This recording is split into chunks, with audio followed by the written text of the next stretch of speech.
আসসালামু আলাইকুম। আপনি যেখানে আছেন এই মাতৃভূমি ছেড়ে যখন এসেছেন প্রবাসে, আবার প্রবাস থেকে একদিন চলে যেতে হবে। তো যতক্ষণ গায়ে শক্তি থাকে ততক্ষণ আমাদের প্রবাসে রাখে। এছাড়াও আমাদের একটা নির্দিষ্ট সময় আছে। 10 বছর, 12 বছর, 15 বছর সময় পার হয়ে গেলে আমরা একটা চিন্তা ভাবনা করি যে আমার তো এখন দেশে যাওয়ার প্রয়োজন, আমি আর পারতাছি না। তবে আপনি যদি ভেবে থাকেন আজ থেকে আমি 2 বছর পর দেশে চলে যাব, আমি 1 বছর পর দেশে চলে যাব, এখন দেশে গিয়ে করবোটা কি, এই ভিডিও থেকে আপনি জানতে পারবেন আসলে কি কি প্রস্তুতি নেওয়া প্রয়োজন। একজন প্রবাসী যখন দেশে চলে যাবে তখন প্রবাসের সাথে আর দেশের সাথে মানায় নিতে পারে না। তো এই জন্য অনেক প্রবাসী ভাই ডিপ্রেশনে থাকে। আসলে এটা চিন্তার বিষয় হয়ে দাঁড়ায়, আমি দীর্ঘদিন প্রবাসে ছিলাম, আমি কি দেশে গিয়ে মানিয়ে নিতে পারবো? তো আপনাদেরকে আজকে 9টা স্টেপ বলবো। এই 9টা স্টেপ আপনারা ফলো করলে ইনশাল্লাহ আপনি দেশে কোনো একটা কিছু না কিছু করতে পারবেন। তো আমি 9 নম্বর থেকে 1 নম্বর পর্যন্ত বলবো বোঝার সুবিধার্থে বা বোঝানোর সুবিধার্থে। 1, 2 নম্বর বিষয়টা খুবই গুরুত্বপূর্ণ, আপনারা মনোযোগ দিয়ে দেখুন, না টেনে। 9 নম্বর বিষয়টা হলো, আপনি যদি এখনই চিন্তা ভাবনা করেন যে আমি 1 বছর 2 বছর পর আমি দেশে যাব, তাহলে নিজের জন্য অন্তত 10 লাখ টাকা জমা রাখবেন। তো যদি সম্ভব হয় তার চেয়ে বেশি রাখবেন যদি সম্ভব হয়। 8 নম্বর বিষয়টা হলো, আপনি দেশে গিয়ে কি করবেন? আপনি এখানে যে কাজটা করেন সেটাই কি দেশে গিয়ে করবেন, নাকি আপনি কোনো ব্যবসা বাণিজ্য করবেন, সেটা নিয়ে পরিকল্পনা করবেন। 7 নম্বর বিষয়টা হলো, নিজের জন্য যে পুঁজিগুলা রাখবেন, যত টাকাই রাখবেন, যে দেশে গিয়ে যেটা আপনি করবেন, সেই পুঁজিগুলা, সেই অর্থগুলা আপনি এমন কারোর কাছে রাখবেন যার কাছে আপনি বিশ্বাস করে দিবেন, সেই জন্য বিশ্বাসের মর্যাদা রাখতে পারে, সেই জন্য আমানত হিসাবে এটা দায়িত্ব পালন করতে পারে, এমন কারো কাছে দিবেন। এমন কারো কাছে দিবেন না যেটার আশায় আপনি প্রবাসে থাকবেন, এক সময় দেশে গিয়ে সেটা দেখতে যে না হয় অন্যজনের নামে লিখে নিছে। বিভিন্ন ব্যাংক আছে বাংলাদেশের, এই দেশ থেকে খোলা যায়, বিদেশ থেকে বসে আপনি ব্যাংক খুলতে পারবেন, এবং কি আপনি বিদেশে বসে আপনি আপনার অ্যাকাউন্টে টাকা পাঠাতে পারবেন। সো আপনি এমন কারো কাছে দিবেন না যেটা আপনার জন্য কাল হয়ে দাঁড়ায় ভবিষ্যতে। 6 নম্বর বিষয়টা সেটা হলো, আপনি ভাবতেছেন আপনি 1 বছর 2 বছর পর গিয়ে কিছু একটা করবেন, সেক্ষেত্রে আপনার টাকাগুলা যদি সম্ভব হয় আর কি, আপনার যদি এরকম বিশ্বস্ত লোক থাকে আপনার পরিবারে, তাদের মাধ্যমে আপনার ওই টাকাগুলা দিয়ে আপনি যতটুকু সম্ভব হয় আপনার এলাকায় বা যেখানে পারেন আপনি কিছু জমি কিনে রাখবেন। দেখুন, জমি কিনলে লাভ হয় কি, আপনি আজকে যেখানেই কিনুন বর্তমানে বাংলাদেশের জমিন, আপনি আজকে কিনছেন 2 লাখ টাকা করে, সেই জমিনটা 1 বছর পর 2.5 লাখ 3 লাখ টাকা করে বেচতে পারবেন। জমিনের দাম প্রতি বছর বছর কিন্তু বাড়ে। তো আপনি যদি সম্ভব হয়, আপনি যেই টাকা দিয়ে ভাবতেছেন ব্যবসা করবেন বা আপনি ফার্ম দিবেন, যেটাই করেন না কেন, আপনার নিজের জন্য রাখতে আছেন, আপনার নিজের ব্যক্তির জন্য রাখতে আছেন, সেই টাকাটা দিয়ে পারলে জমিন কিনে রেখে দিবেন। তো আপনি যখন দেশে যাবেন সেই জমিনটা বিক্রি করে কন্তিক ভালো টাকা আপনার একটা এখানে মুনাফা আসবে। কারণ জমি যদি আপনি আজকে রাখেন, 1 মাস 6 মাস 1 বছর পর বেচতে গেলে ওটা জায়গার পজিশন বুঝে দ্বিগুণ হয়ে যায়। সো আপনারা সম্ভব হলে সেই টাকা দিয়ে জমি কিনে রাখবেন। 5 নম্বর বিষয়টা সেটা হলো, আপনি যেটাই করবেন না কোনো, আপনার পরিবারের সাথে আপনি একটু পরামর্শ নিয়ে নেবেন প্রবাসে থাইকাই।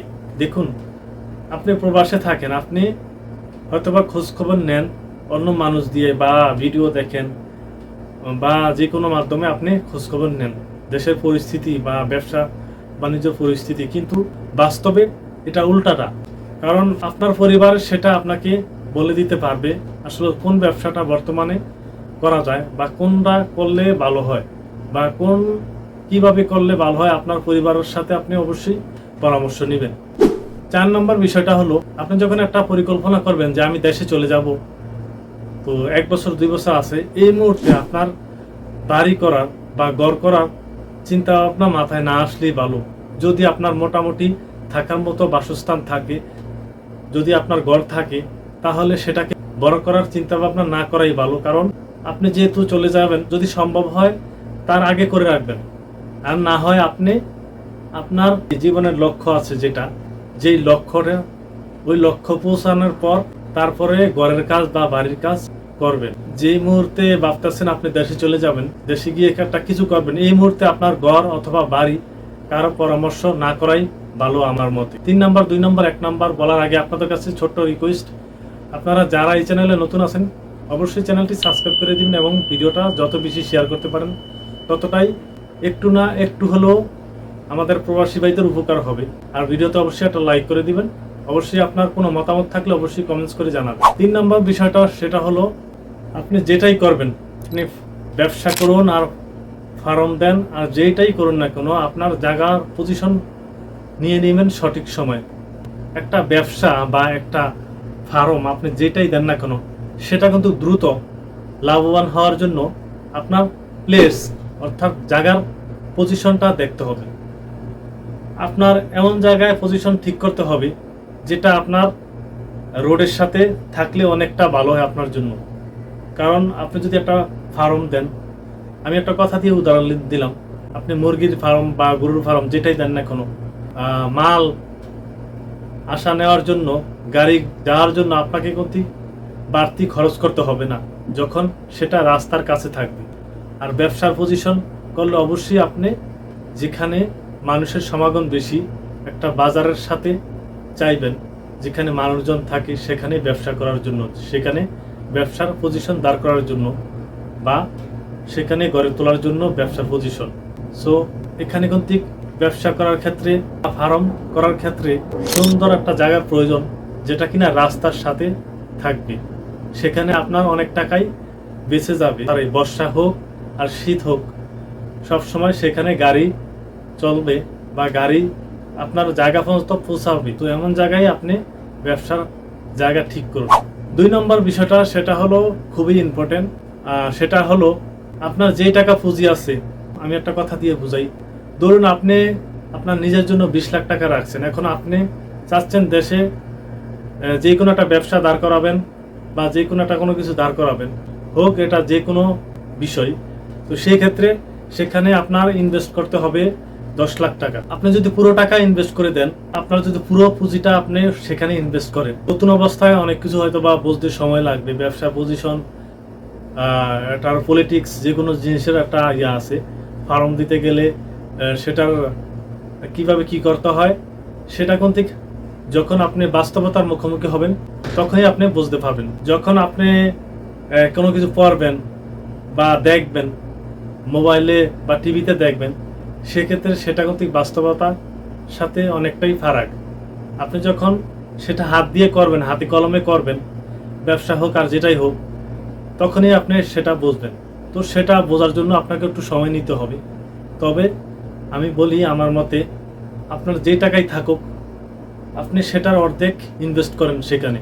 পুরো টাকা ইনভেস্ট করলে আপনি পরবর্তীতে ঘুরে দাঁড়াতে পারবেন না। সেখানে যদি আপনি লসের মুখ দেখেন, প্রথম অবস্থায় দেখুন সব কিছুই একটু লসের মুখ দেখতে হয়। ব্যবসা হোক আর যেটা হোক, প্রথম একটু সমস্যার সম্মুখীন হয়, যেহেতু নতুন, সেহেতু সব কিছুই নিজের ফেস করা লাগে। সো আপনি যেন এখান থেকে ঘুরে দাঁড়াতে পারেন, কোনো সমস্যা হলে সেখান থেকে যেন আপনি ঘুরে দাঁড়াতে পারেন, সেক্ষেত্রে বলবো আপনি সেখানে পুরো টাকাটা ইনভেস্ট করবেন না। আপনার কাছে যেই টাকা আছে আপনি অর্ধেক টাকা সেখানে ইনভেস্ট করবেন আপনার ব্যবসার জন্য বা আপনার যে কোনো যেটার জন্য আপনি যেটা করবেন সেটার ভিতরে আপনি অর্ধেক টাকা ইনভেস্ট করবেন। এবার 1 নম্বর বিষয়টা গুরুত্বপূর্ণ আরো, আপনি যেই জিনিসটা পরিকল্পনা করছেন সেই জিনিসটার উপরে কিছু দক্ষতা বা কিছু স্কিল আপনি করতে চাইবেন নিজের ভিতরে। হোক আপনি সেটা যেখানেই দেখবেন না কেন, তার ভিতরে এমনভাবে আসবেন বাস্তবে রূপান্তর করতে পারেন। আপনি যে পরিকল্পনা করেছেন সেই পরিকল্পনা অনুযায়ী আপনি সবসময় নিজের ভিতরে সেটা ধারণ করবেন। আপনি যখন বিদেশে থাকবেন, দেশে যাবেন, সেটা বাস্তবায়ন করতে একটু সময় লাগে। তবে আপনি বিদেশে থাকা অবস্থায় যতটুকু সম্ভব ইনফরমেশন নেবেন, যাচাই বাছাই করবেন আসলে কোনটা করলে ভালো হবে। আপনার সফলতার সিঁড়িকে দাফে দাফে উঠিয়ে নিবে যখন আপনি মনের ভিতর ধারণ করবেন, যখন আপনি একটা সঠিক সিদ্ধান্ত নিতে পারবেন বিদেশে থাইকা যে আমি এই জিনিসটাই করব, আমাকে এটার সম্পর্কে আরো বেশি জানা লাগবে, আমাকে এটার সম্পর্কে আগা থেকে গোড়া পর্যন্ত সবকিছু জানতে হবে। সর্বশেষ যেটা বলতে চাই সেটা হলো, আপনারা অনেক কিছু প্রশিক্ষণ কেন্দ্র পাবেন। আপনি যেই বিষয়টার উপরে করতে চান সেটা দেশে গিয়ে 1 মাস 2 মাস আপনি প্রশিক্ষণ নিতে পারেন।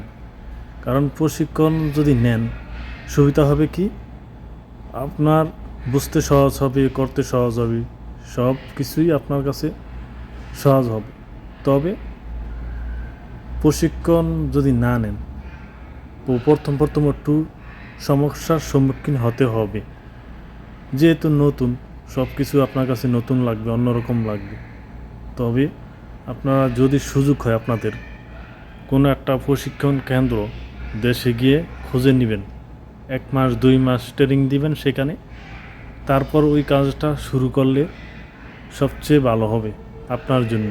তো যারা ভিডিওটা দেখছেন এই পর্যন্ত তাদেরকে অসংখ্য ধন্যবাদ। আপনারা ভিডিওটা অবশ্যই শেয়ার করে দিবেন। এই চ্যানেলে নতুন হয়ে থাকলে চ্যানেলটি সাবস্ক্রাইব করে দিবেন, ভিডিওতে অবশ্যই একটা লাইক করবেন, আর অবশ্যই আপনাদের মতামত জানাবেন। আপনার জন্য আপনার লক্ষ্যে পৌঁছাতে পারেন।